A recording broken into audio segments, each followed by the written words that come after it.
in corso di svolgimento a Passons la 111ª edizione di Fiesta in País, che unisce cultura, sport, musica e solidarietà all'insegna dei buoni valori e della famiglia. Fiesta in País è frutto del lavoro di 3 importanti realtà: il gruppo folcloristico di Passons, l'associazione All'Ombra del Campanile e la parrocchia San Martino di Passons, che si sono riunite alcuni giorni fa per l'inaugurazione della manifestazione.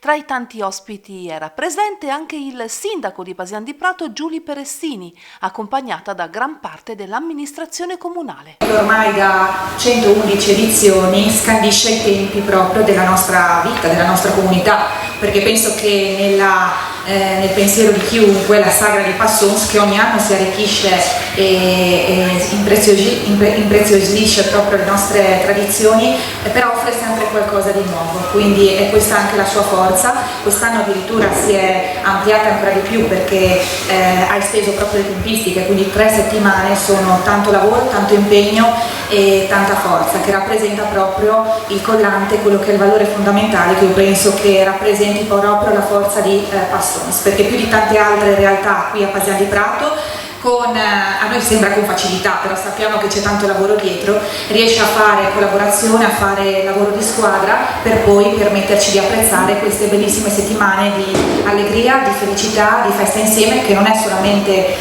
festeggiamento, ma è anche un'occasione di incontro e di solidarietà. Tra i tanti appuntamenti in programma a Fieste in País c'è Passport, l'iniziativa ideata dal presidente di ASD Chiarcosso El Paiti, Sante Chiarcosso, in collaborazione con l'amministrazione comunale, che porta a Passons e in tutto il territorio di Pasian di Prato diversi sport all'insegna della solidarietà per il sostegno della Onlus Pane Condiviso a uno dei paesi più poveri del mondo, Haiti.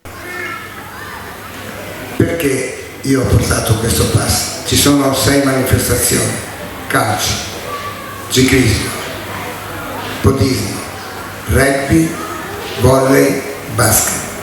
Ci sono 6 realtà, 6 società che fanno pratica, e ci sono anche associazioni tipo quella che ha detto Marco, addirittura porta i nuovi virgulti con la voce fresca.